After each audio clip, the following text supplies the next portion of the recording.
কলিয়াবৰ তিনিআলি তথা অসমৰ মধ্যস্থলী কলিয়াবৰ তিনিআলিৰ আজি ৰাস্তাটো আজি এই ৰাষ্ট্ৰীয় ঘাইপথে নে গৰু চৰণীয়া গৰুৰ ৰাস্তাই নে ধৰিবই নোৱাৰি। এই ৰাস্তাটোত এতিয়া মানে এনেকুৱা অৱস্থা, আমাৰ গৰুৰ চৰোৱা যিটো ৰাস্তা সেই ৰাস্তাটো ইয়াতকৈ ভাল। গতিকে ইয়াত গৰুৰ চৰণীয়া পথাৰ কৰি দিব লাগে এই ৰাস্তাটো। যদি বিভাগৰ কান্তত জ্ঞানহীনে বিভাগ এটা NHIDCL এই বিভাগটোৰ কোনো মানে দায়িত্ববোধ নাই, দায়িত্ব জ্ঞানহীন এটা বিভাগ। আজি আমি ছাত্ৰ সন্থাই ইয়াত শ্ৰমদান কৰাৰ কথা।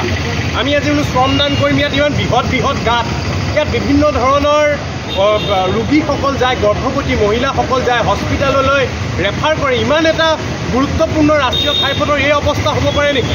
বিভাগটোৰ লগত বিভিন্ন সময়ত আমি দাবী কৰিছোঁ, আলোচনা কৰিছোঁ, আমি দাবী জনাইছোঁ, তাৰপিছতো কিয় হোৱা নাই? চৰকাৰ আৰু প্ৰশাসনে এই ক্ষেত্ৰত ব্যৱস্থা কিয় গ্ৰহণ কৰিব পৰা নাই? মন্ত্ৰী মুখ্যমন্ত্ৰীৰ কথাও এই বিভাগসমূহে নুশুনে নেকি?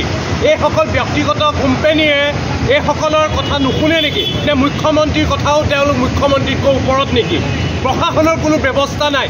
আজি ইয়াত থকা ইমান এটা ব্যস্ত এটা অঞ্চল, ব্যস্ত এটা ৰাস্তা, ইয়াত বিভিন্ন উজনি নামনিৰ এই মধ্যস্থলৰ যদি এই অৱস্থা হয় তেতিয়াহ'লে কি হ'ব? গৰুৰ চৰণীয়া পথাৰৰ ৰাস্তালৈ পৰিণত হৈছে এই ৰাষ্ট্ৰীয় ঘাইপথটো। গতিকে আমি দাবী জনাইছোঁ এই ক্ষেত্ৰত। এতিয়া ইয়াত আপোনালোকে দেখিব তেওঁলোকে যিটো কাম কৰিছে, আৰু দুটোপাল বৰষুণ পৰিলে ইয়াৰ পৰাই যিখিনি কাম কৰিছে সেইখিনি উটি গুচি যাব। কামটো স্থায়ী সমাধান কিয় নকৰে? এখন যেতিয়া উৰণীয়া সেতু হৈ থাকে, ইয়াত এটা ৰাষ্ট্ৰীয় পথ যে এটা ছাৰ্ভিচ ৰ'ডটোৰে এটা মেৰামতি কৰি যে এটা যাতায়াতৰ কাৰণে এটা সুচল কৰিব লাগে, এইটো কান্ত নাই, তেওঁলোকৰ জ্ঞান নাই নেকি? সেইখন জ্ঞান নাই নেকি এই বিভাগটোৰ? খালি তেওঁলোকে বিভিন্ন সময়ত ব্যক্তিগত কোম্পানীলৈ যে দুখ ঠেলে, তেওঁলোকৰ দায়িত্ববোধ নাই নেকি?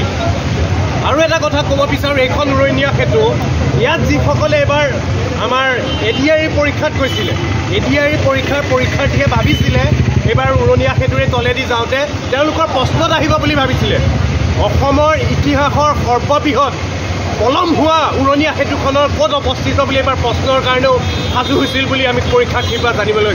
ইয়াতকৈ লজ্জাৰ কথা কি হ'ব পাৰে?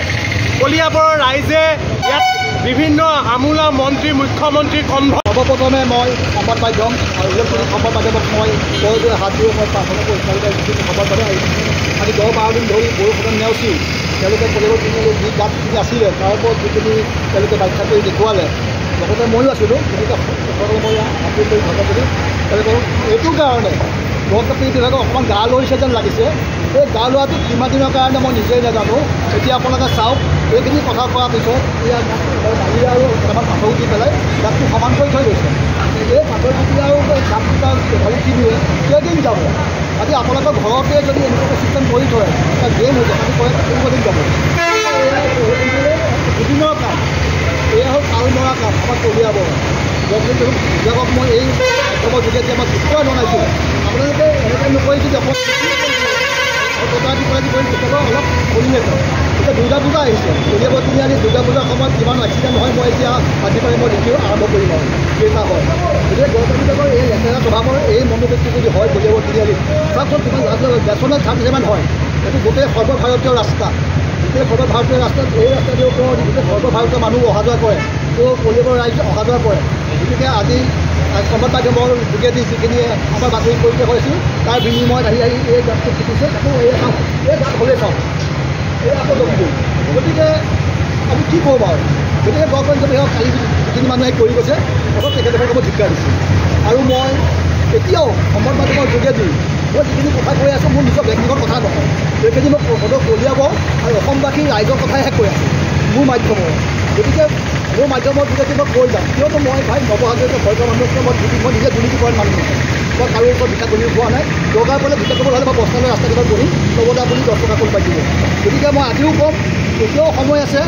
আমাৰ মাননীয় আমাৰ যিজন আমাৰ জ্যেষ্ঠ আমাৰ যিজন সন্মানীয় এতিয়া নিজে আহক, আহি পেলাই কয় নৱদা উপবদাহঁত আছেনে? আছে, আহক গাঁতটো কি কৰিছে খাই লওক, নিজে আহি কিন্তু নিজে কেতিয়াও নাচায়। নোচোৱাৰ কাৰণত কি হৈ আছে, তেখেতক দুখ দিয়া নাই, তেখেত দূৰত থাকিব, ইয়াত কি হৈছে তেখেতে নিজেই নাজানে। আৰু তেখেতৰ পালিপোহে ক'ব যে ছাৰ আপোনাৰ কাম ধুনীয়া হৈ আছে কলিয়াবৰ তিনিআলি, তেওঁ কি বুজিব? গতিকে তেওঁ নিজে আহক, আমালোক সহযোগ কৰক। পূজাও আহিছে, পূজাৰ আগেৰে আহি পেলাই চাই যাওক কলিয়াবৰ তিনিআলি সুন্দৰ হয়, এতিয়া অসমৰ মানুহ ইয়াতে অহা যোৱা কৰি থাকিব। গতিকে তেখেতক মই সেইটোৱে প্ৰাৰ্থনা জনাম, এতিয়া নিজে আহি পেলাই লগ ধৰি এই ৰাস্তাটোৰ কিবা এটা ব্যৱস্থা কৰে। জুবিন গাৰ্গৰ গীতসমূহৰ ওপৰত আধাৰিত গানে কি আনে নামৰ এটা সুন্দৰ অনুষ্ঠান আপোনালোকৰ ওচৰলৈ আহি আছে অতি শীঘ্ৰে অহা 15 আগষ্টৰ পৰা ধেমাজিৰ পৰা প্ৰথম অডিশ্যন আৰম্ভ হ'ব আৰু সেই অডিশ্যনৰ যোগেদি বিভিন্ন কণ্ঠশিল্পীসকলে যিসকলে এই অনুষ্ঠানত যোগদান কৰিব বিচাৰে তেওঁলোকে এই অডিশ্যনৰ যোগেদি আগবাঢ়ি আহক আৰু জুবিন গাৰ্গৰ বহুত ভাল লগা গান আমি সদায় শুনি আহোঁ আৰু আপোনালোকৰ যদি ভাল লগা গান থাকে জুবিন গাৰ্গৰ আপোনালোকে গাই ভাল পায় তেন্তে অডিশ্যনত যোগদান কৰক মোৰ ফালৰ পৰা আন্তৰিক শুভকামনা থাকিল এই সম্পূৰ্ণ অনুষ্ঠানটোলৈ ধন্যবাদ